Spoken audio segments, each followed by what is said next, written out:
Coffee and Beats album review. Natalie Slade, Molasses. Before I get into this review of Natalie Slade's new project, hit the like button, hit the subscribe, hit the follow, hit the bell for notifications so you can get notified every time I drop a new video, and share this with your loved ones because I'm sure they will all love to hear Coffee and Beats. Let's get into that intro. There will be a short delay of flight.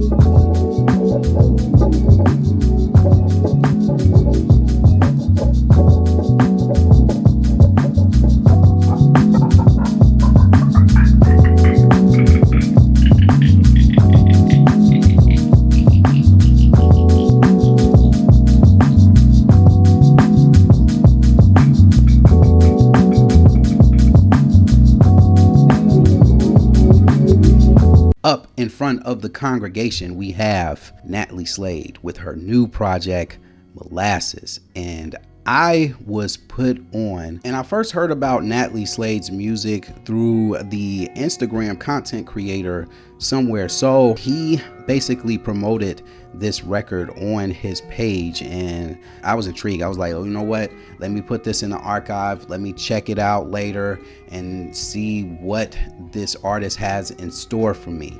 And the first time I played Molasses, I just let it run through, and it felt like a slow pour of warm coffee into your cup from a Keurig.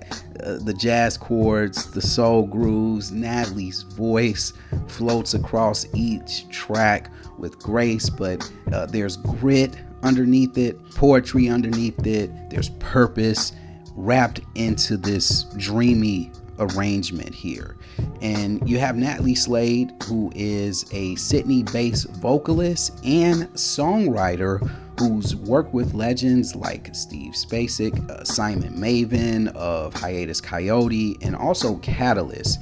And her 2020 debut, Control, made waves on Iglo Records and caught ears from Giles Peterson to DJ Mo City. Since then, she's toured overseas, played Ronnie Scott's, and cemented herself as a strong voice in the future soul scene. Now, in 2025, she's teamed up with producer Sampology to drop her second full-length album, and it doesn't disappoint. Now, I haven't listened to her first album. I might revisit it later on in the year, maybe do a Buy Me a Coffee review of that project, Control, because like I said, I'm new to this artist, so I didn't know what to expect going into this, but I just want to give you all the highlights from this project that I really enjoyed. First of all, starting with My House. Excellent way to start off an album. It's bold, it captures your attention right away. The soulful opener, it sets the tone for the rest of the album. And then you got the next track, The Lessons, which is deep and reflective and beautifully arranged. Then you got the next song, As the Stars, and this easily is one of my favorite tracks off the album. It's very lush and also very dreamy. Adobe Clay is very good, organic textures all the way through this one. It's got good grooves. And then Unquenchable Craving, which if you say that 56 times, you're not going to be successful in saying, but this one is soulful and emotionally rich. And then you have the track Telephone, which is soft and vibey and feels like a 2 a.m. journal entry.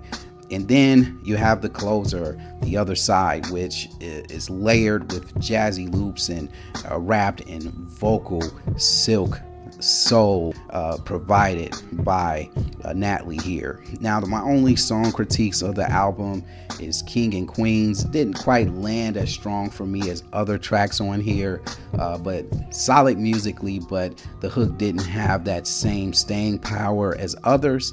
But Sampology, as far as production wise go, he brings the right balance of polish and soul, and there's a rich live band feel throughout this project, with strings, dusty keys, and broken beat flavors flowing naturally throughout.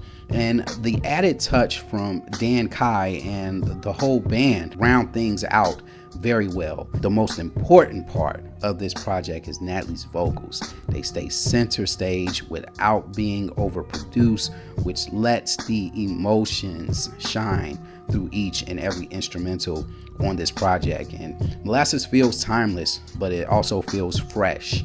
And Natalie has her own lane, and this album proves she's not just passing through, she's paving the road. And it's a strong step forward for Australia's soul scene, and another win for lovers of jazz and R&B and future soul. This one grows on you like vines on vinyl, and this is beautiful. It's slow, it's full of depth, and I give this one 4 fire coffee cups out of 5. Natalie Slade, if you're listening, keep up the good work. It's smooth. This is a smooth project with lyrical depth, warmth, and nice, precise, well-timed grooves. This is great for early mornings or late night reflections. This is a very good project, and can't wait to hear more from you soon. And that will do it for this edition of Coffee and Beats. I am your musical barista, Rod the Magnificent. Check out my Buy Me a Coffee link down low for exclusive content to all of my episodes that I won't drop on YouTube. And so that way you will never miss anything, any album reviews or any type of content that I be putting out. Also, follow me on Coffee Break Sports as well if you love all that good old-fashioned sports content. That link is down below. I'm your musical barista, Rod the Magnificent. When it comes to coffee, when it comes to music, stay grounded for life. I'll see you guys on the next episode. Peace.